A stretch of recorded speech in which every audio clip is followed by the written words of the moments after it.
Gas সংকট পুরোপুরি না কাটলেও পরিস্থিতির কিছুটা উন্নতি হয়েছে। এতে কয়েকদিন বন্ধ থাকার পর গ্যাস নির্ভর অনেক কারখানা গেল রোববার উৎপাদনে ফিরতে শুরু করেছে। তবে ঢাকার বাইরে বিদ্যুতের লোডশেডিং পরিস্থিতির উন্নতি হয়নি, ফলে অনেক শিল্প কারখানার উৎপাদন ব্যাহত হচ্ছে। নারায়ণগঞ্জ, গাজীপুর, নরসিংদী ও হবিগঞ্জে খোঁজ নিয়ে এমন চিত্র পাওয়া গেছে। কয়েকজন শিল্প উদ্যোক্তা জানিয়েছেন, গ্যাসের চাপ বাড়তে শুরু করায় কারখানার উৎপাদন শুরু হয়েছে। তবে গ্যাসের চাপ এখনও কাঙ্ক্ষিত মাত্রায় পৌঁছেনি। তাতে কিছু পণ্যের উৎপাদন পূর্ণ সক্ষমতায় চালানো সম্ভব হচ্ছে না।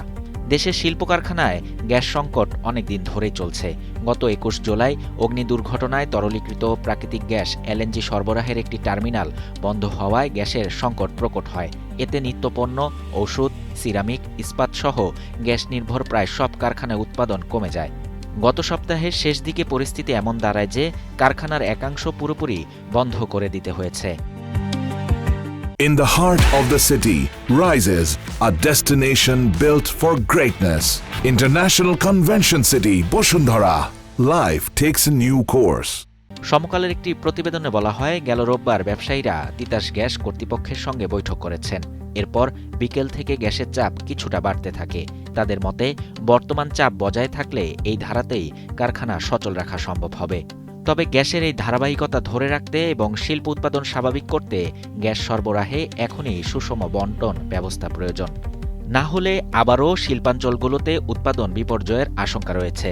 কারণ এলএনজি সরবরাহ কমে যাওয়ার পর দেশে যে গ্যাস ঘাটতি তৈরি হয়েছে, এর বড় অংশের চাপ পড়েছে শিল্প খাতের ওপর। উদ্যোক্তারা জানান, সমুদ্রে ভাসমান পুনরায় গ্যাসীকরণ ইউনিট বিভ্রাটের আগে দেশে দৈনিক এলএনজি সরবরাহ ছিল ১,০৫০ মিলিয়ন ঘনফুট। সে সময় বিদ্যুৎ খাতে গ্যাস সরবরাহ করা হতো ৯৫০ মিলিয়ন ঘনফুট। বর্তমানে এলএনজি সরবরাহ কমে ৭০০ মিলিয়ন ঘনফুটে নেমে এলেও বিদ্যুৎ খাতে সরবরাহে কোনো পরিবর্তন হয়নি।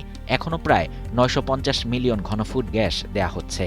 একই সঙ্গে সার কারখানাগুলোতেও গ্যাস সরবরাহ অপরিবর্তিত রাখা হয়েছে। ফলে এলএনজি আমদানিতে তৈরি হওয়া দৈনিক প্রায় ৪০০ মিলিয়ন ঘনফুট গ্যাসের ঘাটতির বড় চাপ শিল্প খাতকে বহন করতে হচ্ছে। এতে সবচেয়ে বেশি বিপাকে পড়েছে দেশের বৃহত্তম গ্যাস বিতরণ সংস্থা তিতাস গ্যাসের আওতাভুক্ত শিল্প কারখানাগুলো। সংকট শুরুর আগে তিতাসের আওতাভুক্ত শিল্প খাত প্রতিদিন ১,০৪২.৬ মিলিয়ন ঘনফুট গ্যাস পেলেও বর্তমানে পাচ্ছে মাত্র ৬১৯.৪ মিলিয়ন ঘনফুট। অর্থাৎ এককভাবে তিতাসের শিল্প খাতে সরবরাহ কমেছে প্রায় ৪০০ মিলিয়ন ঘনফুট।